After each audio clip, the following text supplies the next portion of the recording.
이제 고 이미찬 우리 원로 목사님 하나님 부르심을 받으셨고요.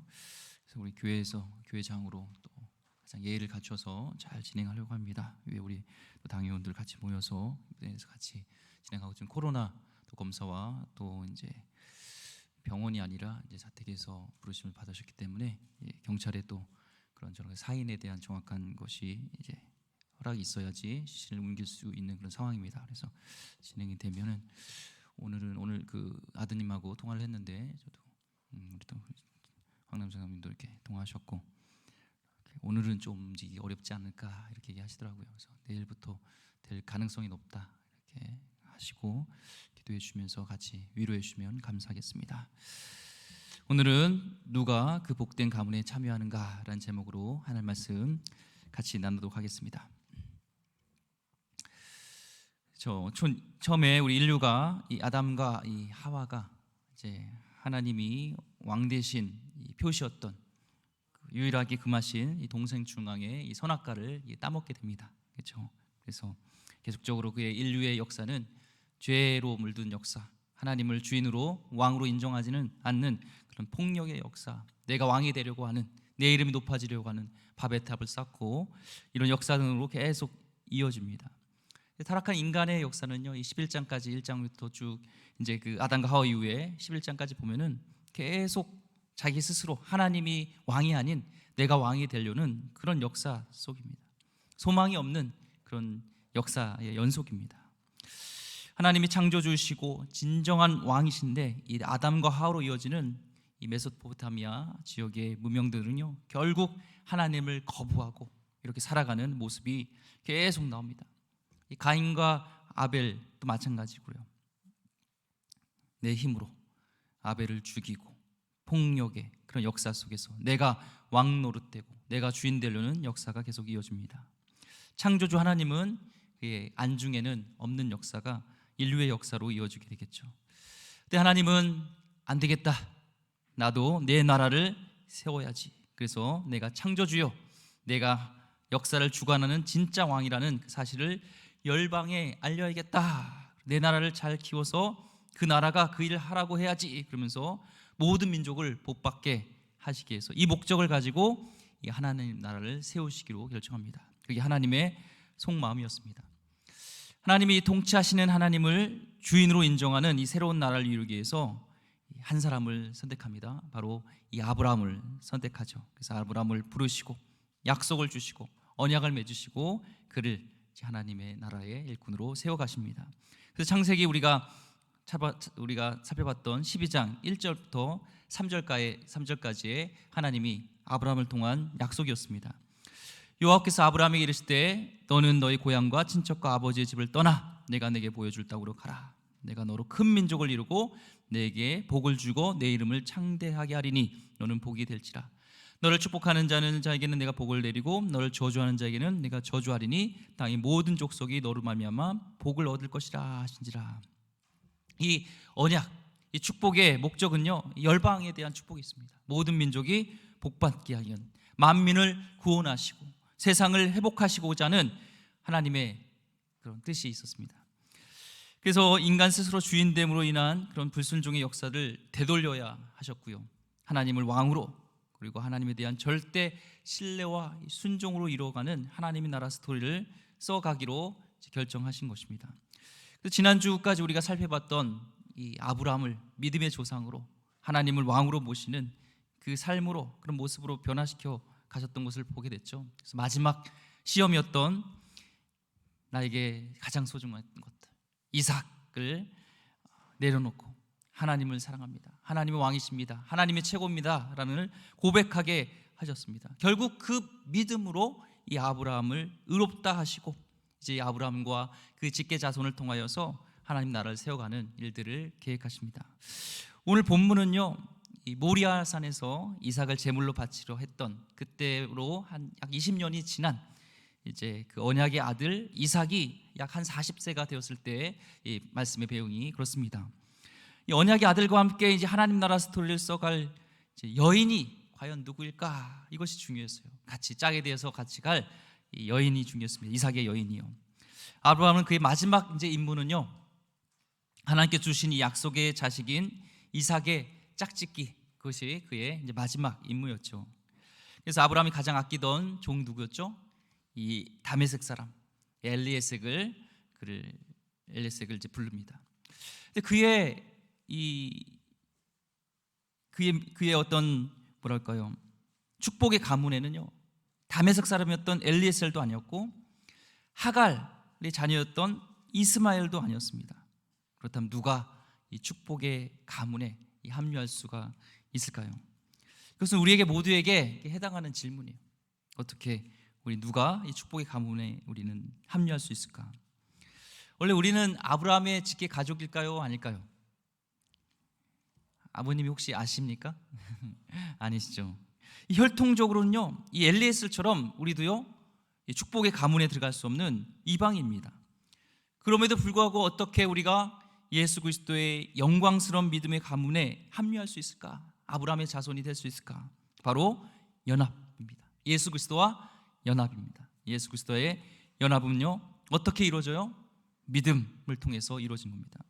우리 갈라디아서 3장 7절 말씀에 보니까요, 이렇게 증언합니다. 그런즉 믿음으로 말미암은 자들은 누구의 자손? 아브라함의 자손이 될 줄 알죠다 말씀하고 있습니다. 우리는 믿음으로, 예수를 믿음으로 아브라함의 그런 축복의 가문에, 자손에 포함된 줄 믿습니다. 이 믿음으로 예수 그리스도를 믿으면요, 이 아브라함의 후손으로 그 하나님 나라의 유업을 받을 상속자가 된다는 거예요. 갈라디아서 3장 29절 말씀에 너희가 그리스도의 것이면 곧 아브라함의 자손이요 약속대로 유업을 이을 자니라. 우리도 하나님의 유업, 하나님 나라 유업을 받을 자라는 거예요. 어떻게 해요? 예수 그리스도와 연합돼서 예수 그리스도를 믿음으로 그렇게 되는 줄 믿습니다. 여러분, 예수 그리스도를 믿으시죠? 나의 구주로 믿으시죠? 예. 그런데요, 이 신분을 바꾸는 방법이 있습니다. 신분을 바꾸려면 두 가지 방법이 있는데, 첫째는 열심히 노력하는 거예요. 출세하는 겁니다. 그러면 신분이 바뀌어요. 근데 이 노력으로는요, 한계가 있어요. 예를 들면 왕족에 합류하기 위해서는요, 이 노력만으로는 왕족이 될 수가 없습니다. 둘째는요, 신분을 바꿀 수 있는 방법은 결혼하면 됩니다. 결혼. 그래서 내가 어떤 가문의 출신이건요, 결혼하면요, 이 신분이 바뀌어요. 특히 유럽 나라에는요, 이 왕이 다스리는 이 나라들이 있습니다. 그래서 영국, 노르웨이, 벨기에, 스페인, 덴마크, 스웨덴, 네덜란드, 룩셈부르크, 모나코, 리히텐슈타인 등 왕이 다스린 나라가 많고요. 지금도 왕이 이 대통령처럼 다스리는, 총리나 대통령이 다스리는 게 아니라 왕이 직접 다스리는 나라들이 있어요. 룩셈부르크, 모나코, 리히텐슈타인 이런 나라들은요, 아직도 왕이 대통령처럼 다스려요. 이런 나라를 대공국이라고 얘기하더라고요. 대공국이 있습니다. 평범했던 여인도요, 특히 이제 영국 같은 나라에 이제 왕비가 되잖아요. 왕이랑 결혼하면. 근데 처음부터 왕족은 아니에요. 평범한 여인인데 한 나라의 그 왕과 결혼하면요, 왕자랑 결혼하면 공주가 됩니다. 신분이 바뀝니다. 마찬가지로 하나님은요, 우리를, 성도를 신부라고 부르셨잖아요. 하나님의 거룩한 신부라고 얘기합니다. 하나님은 오늘도 그리스도의 참된 신부, 주님과 연합한 그런 신부를 찾고 계십니다. 그렇다면 주님이 원하시는 참된 신부의 기준이 무엇일까요? 오늘 축복의 가문에 참여하기 위한 세 가지 조건, 아브라함이 찾는 그 조건을 통하여서 우리가 그런 축복의 가문의 조건을 갖춘 그런 하나님과 연합하는, 주님과 연합하는 귀한 백성 되길 소망합니다. 아브라함이 이삭의 아내로 내세운 첫 번째 기준은요, 가나안 족속이 아니라는 거예요. 가나안 족속 사람이 아닐 것이라는 거죠. 오늘 3절과 4절 말씀에 보니까 내가 너에게 하늘의 하나님, 땅의 하나님이신 여호와를 가리켜 맹세하게 하노니 너는 내가 거주하는 이 지방 가나안 족속의 딸 중에서 내 아들을 위하여 아내를 택하지 말라. 내 고향 내 족속에게로 가서 내 아들 이삭을 위하여 아내를 택하라 얘기합니다. 절대로 이삭을 위해서, 아들을 위해서 가나안 족속의 딸은, 여인들은 안 된다는 거예요.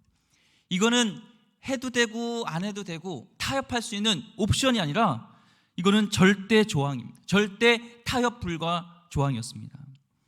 아브라함이 요구하는 이것은요, 가나안 여인들과 통혼으로 인하여서 이 종교적인 혼합, 이것을 우려한 것이죠. 그들이 믿는 우상 숭배의 오염에 대한 이것을 막으려고 하는 이 아브라함의 뜻이 담겨져 있습니다.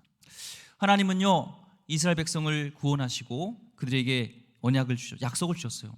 출애굽기 34장 16절과 신명기에도 말씀 나와 있는데요, 중요한 말씀입니다. 또 내가 그들의 딸들을 내 아들들의 아내로 삼음으로 그들의 딸들이 그들의 신들을 음란하게 섬기며 내 아들에게 그들의 신들을 음란하게 섬기게 할까 함이라.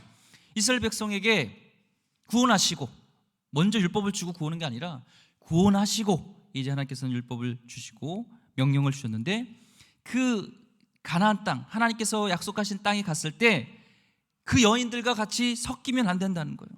왜요? 그들이 섬기는 이방신과 이런 것이 같이 섬기게 되니까.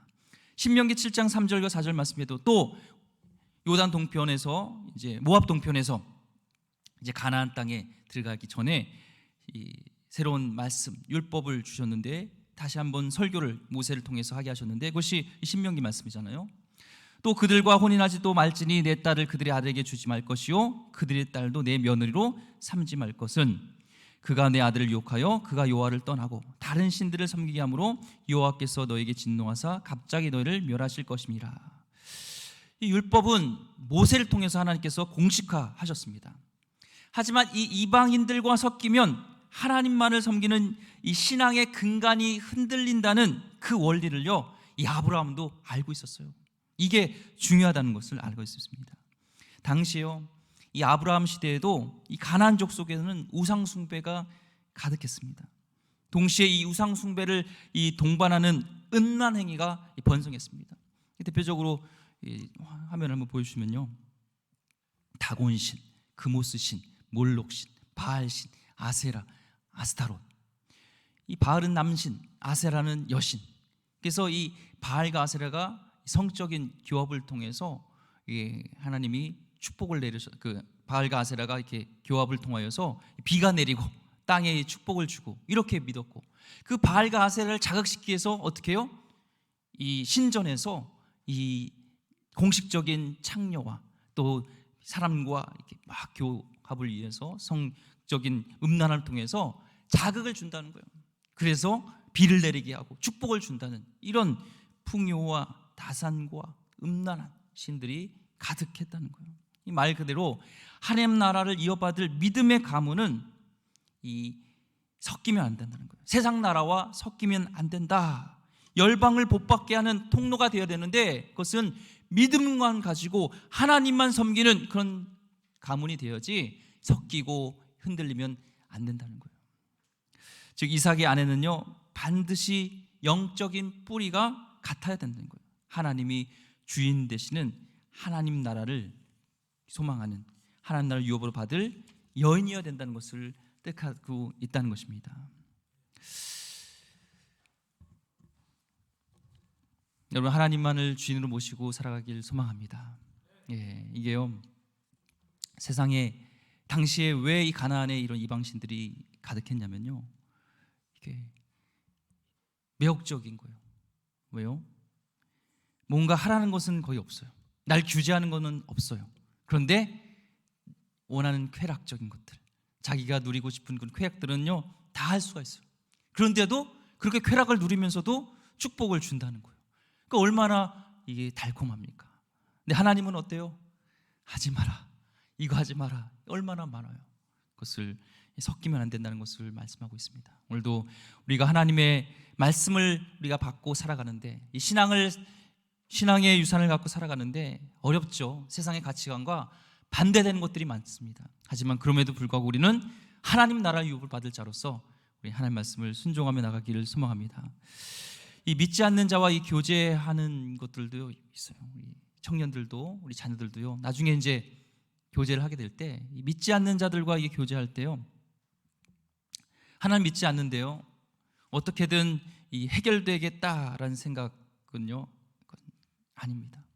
연애할 때 느꼈던 문제의식이 3이라면요, 이 결혼하면요 이 300이 더 돼요. 연애할 때는 어느 정도 상대를 속일 수도 있고요, 그래요. 근데 이제 결혼되면 현실이 눈앞에 펼쳐집니다. 본래 자기의 색채와 그런 인격과 이 수준이 그대로 드러나요. 그렇지 않았나요? 결혼하고 나서 더 인격적으로 막 좋아지고, 없었던 그런 마음의 넓은 마음이 좋아졌다, 이런 경우 겨우 없습니다. 이 가치관이 다른 분들하고요 같이 결혼해서 살기가 굉장히 어려워요. 오늘 주일 예배도 마찬가지예요. 오늘 이 부부와 같이 나오신, 가족과 같이 오신 분 주의 이름으로 축복합니다. 정말 소중하죠, 가정이요. 그런데 이렇게 마음이 맞아서 주일날 이렇게 오는 것이 굉장히 중요한데, 소중한데, 만약에 이 시간에 생각해 보세요. 월요일부터 토요일까지, 아니 월요일부터 아니면 금요일까지 정말 세상에서 이렇게 막 일 열심히 하잖아요. 힘들잖아요. 근데 이 주일날 한 번은 늦잠도 자고 싶고 어디 놀러도 가고 싶고 굉장히 중요한 시간인데, 하나님을 알지 않는 그 자가요 주일날 이렇게 중요한 시간에, 그것도 이 아침에, 이른 아침에 이렇게 교회 와서 하나님을 예배한다는 게요 이해가 잘 안 됩니다. 이런 가치관들이요 흔들리게 되고요, 서로 서운해지고 결국에는 그게 평생 쌓이게 되는 것이죠. 초반에 우리 크리스천 여성의 마음을 사기 위해서 교회 몇 번 나오다가 점점 이제 멀어지는 경우가 있는데요, 그렇지 않고 결국엔 결혼하면 자기 생활을 고수하는 남자도 있습니다. 그래서 기준이 우리 청년들에게 세례받기까지, 혹시 안 믿는다면 세례받게 하고 같이 신앙생활하는 것, 정확하게 기준을 정하기 위해서 모합니다. 여러분 따님들요, 자녀도 마찬가지로 유업받을, 신앙의 유업을 받을 자녀를 이렇게 위해서 기도하시길 소망합니다. 이 믿음의 유산을 온전히 전달할 수 있어야 하는 것이죠. 이 가나안 족속의 딸들 중에서요 그 아들의 아내를 선택하는 것을 금지한 또 한 가지 이유가 있습니다. 당시에는 이 학교에서의 교육이 이루어진 것이 아니라 이 가정에서 교육이 이루어졌어요. 이 가나안 족속의 이 출신의 어미를 통하여서 그 자손이 뭘 배우겠어요? 당연하게 우상이죠. 하나님의 영광, 하나님 뜻, 이 방향과는 도저히 다른 곳으로 전달받을 수밖에 없습니다. 요즘 우리 다음 세대를 위해서 많이 기도하고 우리 다음 세대를 위해서 우리가 많이 중보하잖아요. 정말 이 다음 세대가 다른 세대가 되는 것이 굉장히 안타깝습니다. 근데 그 원인은요 우리에게 책임이 있다는 거예요. 특별히 가정교육에 책임이 있다는 것입니다. 교회의 책임도 있지만 가정교육이 문제라는 겁니다. 수많은 부모님들이요 바쁘다는 변명으로요 부모된 자식들에게 신앙교육을 할 책임을 회피했습니다. 자녀에게 어떻게 신앙교육을 시켜야 할지 모른다는 핑계로요 주일학교에만 이렇게 다 교사에게만, 사역자에게만 책임을 전가했던 적이 있습니다. 자녀를 위한 생명을 간 기도를 중단하고 안일했던 것이요 우리 부모의 책임이 있다는 거예요. 이 모세는요 가나안 땅에 이스라엘 백성이 다 들어가기 전에 주의 말씀인 신명기를 베풀었잖아요. 그리고 가나안 백성들과 구별되기 위해서 가정교육이 중요한 것을 얘기하면서 신명기 6장 7절 말씀에 내 자녀에게 어떻게 해요? 부지런히 가르치며 집에 앉았을 때든지 길을 갈 때든지 누워있을 때든지 일어날 때든지 이 말씀을, 하나님 말씀을 강론하라고 분명히 말씀하고 있습니다. 그냥이 아니에요. 부지런하게 가르쳐야 돼요. 우리 어떻게 하실게요? 가르쳐야죠. 말씀을 가르쳐야죠. 어떻게 해요? 가정서부터 신앙교육이 돼야 될 줄 믿습니다. 주의 교훈과 훈계를요 말로 가르칠 수 있는 기간이요 굉장히 짧아요. 길지가 않아요. 자녀들에게요 주의 교훈과 훈계로 가르칠 때가요 짧다는 거예요. 여러분 자녀 가운데요 만약에 어느 순간 부모가 말하는 행동을 고치지 않는다면요 이때는 말로 가르칠 때가 지났다는 겁니다. 이 부분을 제대로 이해하지 못하면요 많은 부모님들이요 화를 내요. 야, 왜 말을 안 들어? 막 화를 냅니다. 이런 식으로 되면은 이제부터 자녀들은 부모님이 말하는 것과 반대로 이렇게 하게 되죠. 옳고 그른가는 상관없이 부모가 하라고 하니까 이제는 무조건 반대로 합니다. 무조건 싫은 거예요. 야, 교회 가야지. 예전엔 했어요. 근데 안 가요. 왜요? 부모가 하는 것 싫으니까요. 교회가 가느냐 안 가느냐 이런 것들이 나쁘냐 좋으냐 이 판단하지 않습니다. 부모가 교회 가라니까 무조건 안 갑니다. 공부하라면요 무조건 안 합니다. 일찍 일어나면 무조건 늦잠 잡니다. 이처럼 자녀를 말로 가르칠 단계가 지났는데 강제적으로 말로 훈계하면요 그 다음에는요 자녀를 잃어버리게 됩니다. 그걸 각오해야 돼요. 부모가 아무리 지혜롭고 좋은 소리로 말을 해도요 소용없어요. 자녀에게는 이제 더 이상 통하지 않습니다. 부모가 싫으니까 부모가 하는 말이 다 싫게 되는 것이죠. 그러다가 어느 순간에요 식탁에 쪽지 하나가 올라옵니다. 뭐라고요? 성공하고 돌아오겠습니다. 쪽지 하나 올라요. 그러고요 사라져요. 그때부터는요 제발 집에만 있으면 좋겠다라는 생각이 들 정도로요 이 자녀가요 집에 안 들어와요. 막 돌아다닙니다. 어디 있는지 알 수도 없습니다. 제가 이제 삼명도 이쪽에 이제 골목 이렇게 가다가 보니까 어떤 여학생인데 한 중학생 많이 말해서 고1 정도 되는 아이인데요. 이렇게 앉는 거예요. 근데 부모님이 찾아온 것 같아요. 집 나갔는데 이제 여자 아이들끼리인지 어떻게 섞여서인지 집을 하나 이제 자취를 얻어가지고 여기서 살고 있는 거예요. 부모님과 그걸 수소문통에 알고 온 거예요. 그래서 굉장히 심각한 표정으로 그래도 알려야 되지 않겠냐, 집에 와야 되지 않겠냐. 근데요 얼굴에 쌩한 표정으로 부모님인데 상관하지 마요, 저 내버려둬요, 막 이런 얘기를 하는 걸 제가 들었습니다. 이미 말로 할 때가 지난 것을 보게 되는 것이죠. 너무나 안타까운 그런 속에 있었습니다. 그러다가 이제는 아이들 속에 생각을 하게 되면 자녀들이 내가 죽으면 엄마 아빠가 울까? 내가 죽으면 그때 내 말 안 들어준 것 후회할까? 무조건 이제는 말로만 자녀를 가르치고 하는 것은요 정말 끔찍한 결과를 가져온다는 사실을 꼭 기억하시기 바랍니다. 어느 날이라고 정확하게 말할 수 없지만 이 자녀에게 말로 통할 때 그때가 소중한 시간입니다. 그 순간요 금방 지나갑니다. 그러니 말로 통할 때 정말 잘해야 됩니다. 또 이 말 통할 때가 중요해요. 왜요? 말로 통한다고요 부모가 행동을 아무렇게나 하면요 자녀의 마음속에 점점 서운한 마음, 그리고 굉장히 부모에 대해서 배신감을 느끼게 됩니다. 부모의 말과 행동이 다르면요 이제는 그 다음부터는 끝장입니다. 더 이상 말로 안 된다는 거죠. 자녀가 말로 해서는 안 될 때 부모는요 자기 자신을 한번 돌아봐야 합니다. 아이들을 돌아보게 하는 것이 아니라 왜 자녀들이 말로 안 될까라는 것을 생각할 때 내 자신을 돌아봐야 돼요. 오늘 성도들에게 묻고 싶습니다. 나는 주님의 계명을, 주님의 말씀을 지키는 것이 즐거운지 돌아봐야 돼요. 저도요 이 말씀을 준비하면서 돌아보는데요 하나님 말씀을 이렇게 지키려고 할 때, 순종하려 할 때 그것이 죄가 되기 때문에 뭔가 이것이 두려워서 지키려고 했던 것이 많이 있었던 것 같습니다. 우리 부모님이 하나님 말씀을 즐겨하고 신앙생활하는 것을 즐겁게 하는 것을 보여줄 때 우리 자녀들도요 그것을 즐겁게 하길 원하지 않겠습니까?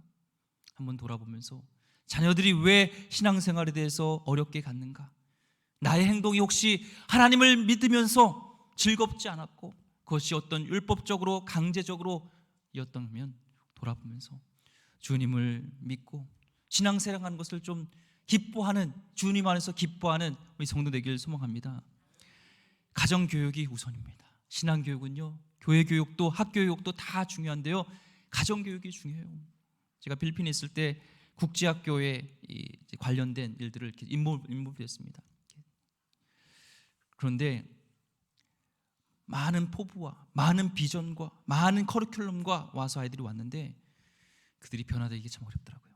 가정을 떠나고 부모님은 그 좋은 학교에 국제학교라는 곳에 넣어놓으면은 신앙을 가지고 이렇게 가르치는 학교이기 때문에 변화될 거라 생각하는데 진짜 중요한 거는 부모님이 신앙교육, 삶으로 보여주는 것들, 말로 행동으로 보여주는 것이 중요한 것을 믿습니다. 여러분 자녀를 위해서 기도하면서 오늘 내 자신을 돌아보는 그런 귀한 시간 되길 소망합니다. 그래서 아브라함은요 이 가정교육이 중요했습니다. 그래서 가나안 여인을 며느리로 맞이하면 안 된다고 강하게 단호하게 선포하는 것이죠. 이 아브라함에게 있어서 가나안 족속의 여인을 며느리로 받아들인 것이 당장에는 더 유익할 수도 있습니다. 왜요? 혼인을 통하여서 이방 족속과 동맹 관계를 맺으면 힘이 생기지만 아브라함이 이런 순간적인 이익을 거절하고 고향으로 돌아가 아들의 아내를 구하게 했습니다. 이방인이 아니라 하나님을 섬기는 자로. 아브라함이 이삭의 아내로 내세운 두 번째 기준은요, 내 아들을 그리고 데리고 돌아가지 않아도 되는 여인이었던 거예요. 아들을 그 이방족 속으로 데려가지 않는 것이죠. 이 6절 말씀에 보니까 아브라함이 그에게 이르되 내 아들을 그리고 데리고 돌아가지 아니하도록 하라. 이유가 무엇일까요? 아브라함 일가가요, 이 정착하게 된 가나안 땅은요, 약속의 땅이었잖아요. 하나님께서 약속하신 땅, 가라고 약속하신 땅입니다. 이 아브라함은 하란에서 이 가나안으로, 또 기근이 있을 때는 가나안에서 어디로요?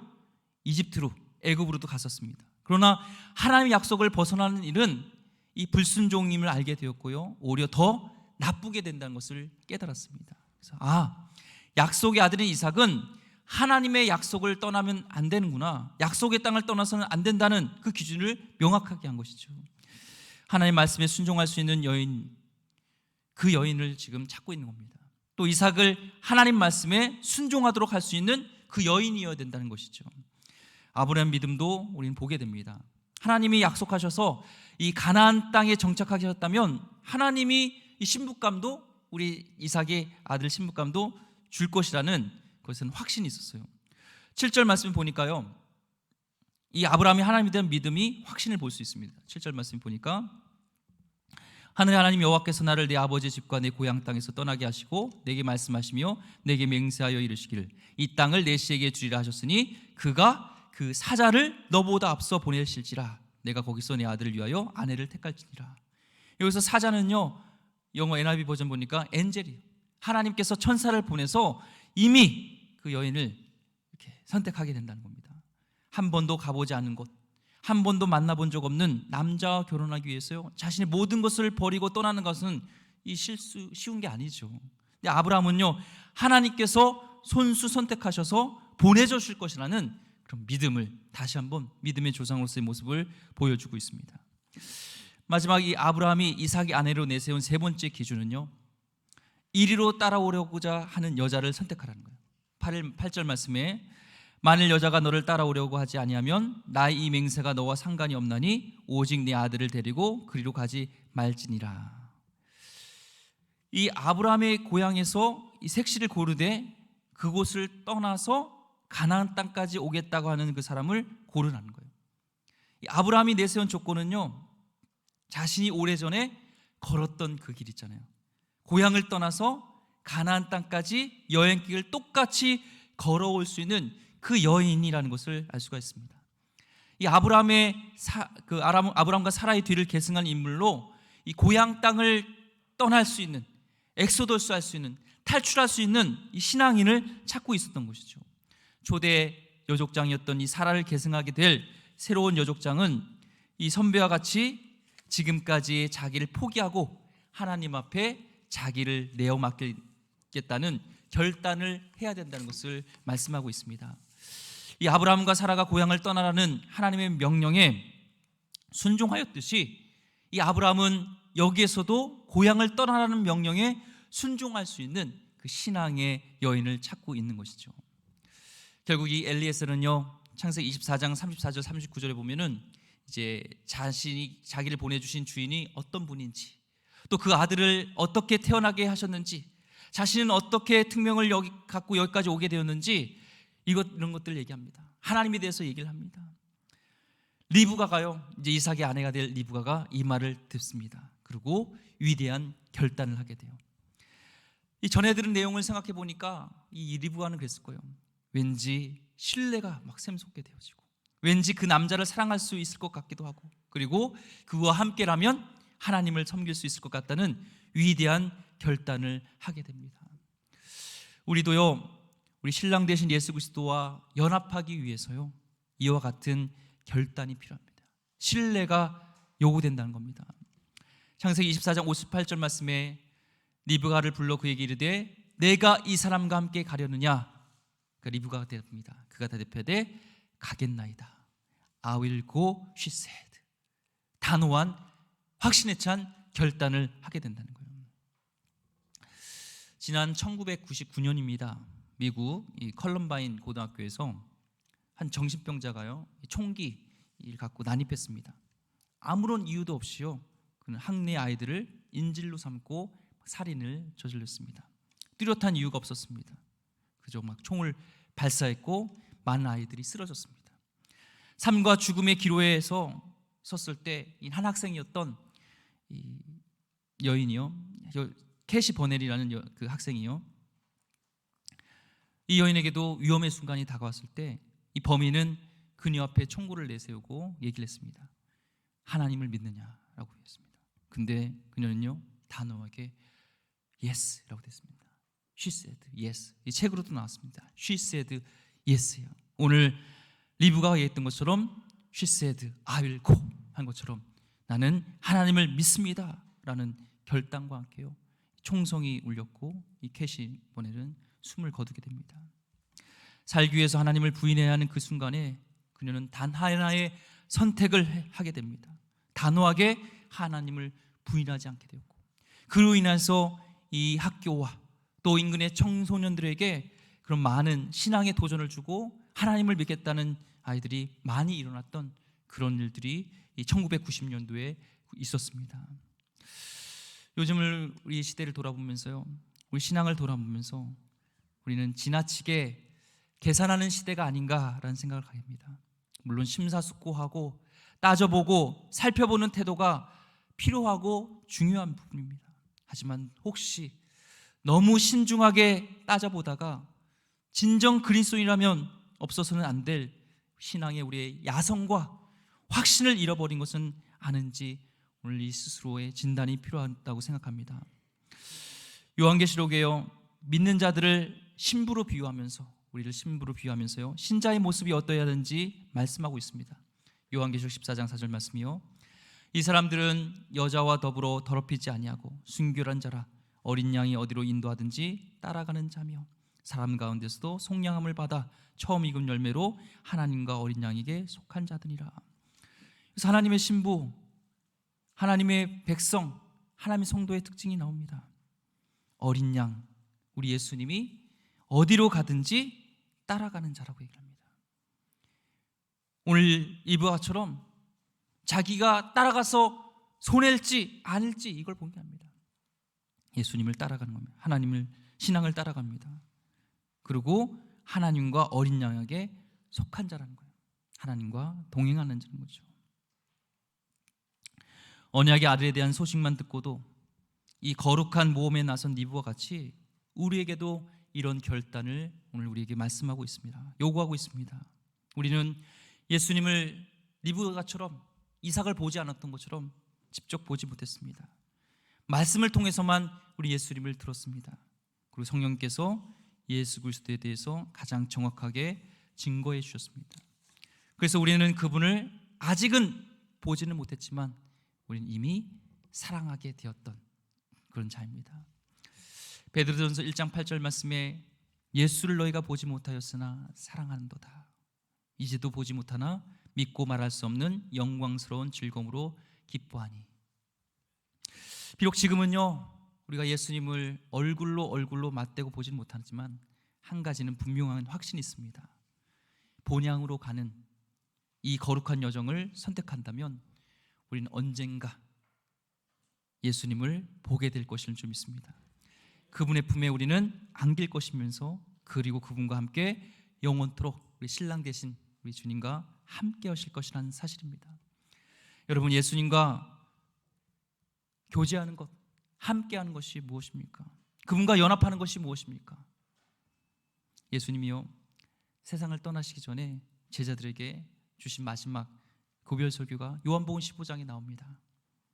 내가 아버지의 계명을 지켜 그의 사랑 안에 거하는 것 같이 너희도 내 계명을 지키면 내 사랑 안에 거하리라.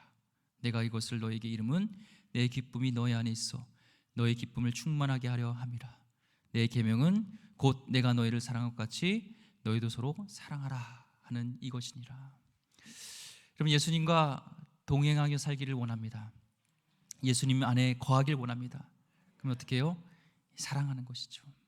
하나님께서, 예수님께서 마지막 주신 그 명령, 마지막은요, 사랑하는 겁니다.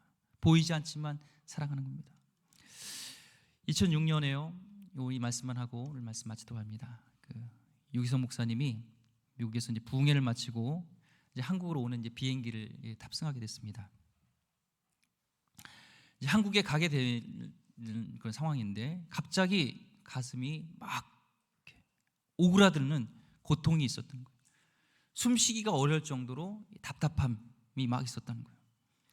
그게 뭐냐면 이제 담임 목사로서 그때 매주 결제해야 될 이자 이런 문제들이 막 쌓여 있었다는 거예요. 그래서 가다가 이제 심각한 상태까지 교회가 이제 있었던 겁니다. 그런데 집회는 약속되어졌고 오래전에 약속되어졌는데 문제는 많지만 그 집회에 약속한 곳이 있어서 이제 미국 집회를 갔다가 이제 돌아오는 그런 시간이었습니다.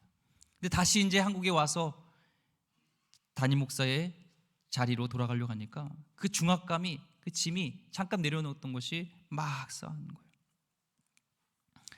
그리고 고백했습니다. 하나님, 정말 힘듭니다.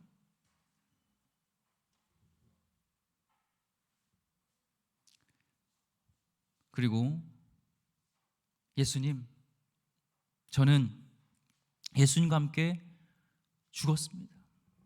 이제 저는 예전에 유기성이 아니라 주님과 연합한 그런 자입니다. 이렇게 고백했습니다. 제 생명의 주님입니다. 그제야 근데 마음속에 평안함이 느껴졌다는 거예요. 믿음이 일어나기 시작했습니다. 그리고 교회의 책임자는 너가 아니고 내가 이끄신다는 그 깨달음을 주셨다는 겁니다. 그러면 예수님, 제가 담임 목사인 저는 교회에서 무엇을 해야 합니까? 이렇게 물으니까 하나님이 한마디를 하셨다고요. 사랑하는 것이지. 내가 너를 사랑한 것 같이 너희도 서로 사랑하라. 근데 그 마음에요, 놀라운 기적이 일어났습니다. 갑자기 답답했던 그 마음이요, 기쁨으로 바뀌게 됐고요, 교회에 가기 싫었던 마음이 빨리 가고 싶었던 마음으로 바뀌게 됐습니다.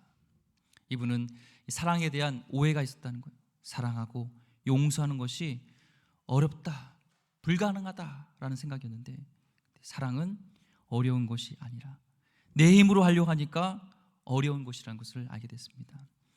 사랑하는 말은 예수님의 사랑으로 사랑하는 것이라는 것을 알게 되었고 이분은 고백했습니다. 주님, 나는 죽었습니다. 사랑은 노력이 아니라 되어지는 것입니다. 지금 힘들게 하는 사람이 있다면 주님, 나는 죽었습니다. 주님 맺힌 마음을 풀지 못하는 나는 죽었습니다. 용서하지 못하는 옹졸한 나는 예수님과 함께 이미 죽었습니다. 사랑은 노력이 아니라 되어지는 것입니다. 이것이 진짜 예수님을 믿는 것입니다. 여러분 인생의 여정 가운데 예수를 나의 신랑으로 모시고 주님과 동행하는 길, 그 길은요, 주님 안에 거하는 것, 주님을 사랑하고 또 많은 사람들을 사랑하는 것입니다. 로마서 6장 8절 말씀에 만일 우리가 그리스도와 함께 죽었으면 또한 그와 함께 살 줄을 믿노리. 주님과 함께 동행하는 귀한 백성 되기를 주의 이름으로 축원드립니다. 기도하겠습니다. 하나님,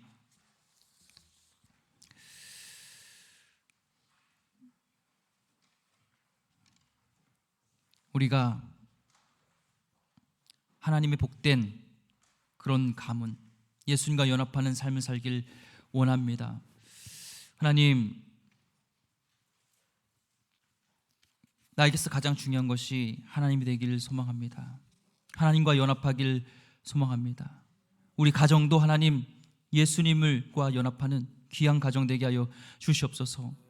하나님, 우리가 하나님의 거룩한 신부라고 하지만 그동안 주님과 함께 교제하면서 주님을 사랑하지 못했고 신앙에 있어서 즐거워하지 못했고 또 하나님 주님이 말씀하신 것들처럼 사랑하지 못했던 것이 있다면, 내가 하려고 했던 것이 있다면 이 시간에 내려놓고 주님과 함께 연합하며 살아갈 수 있는 귀한 백성 되게 하여 주시옵소서. 귀하신 예수 그리스도 이름으로 기도드립니다. 아멘.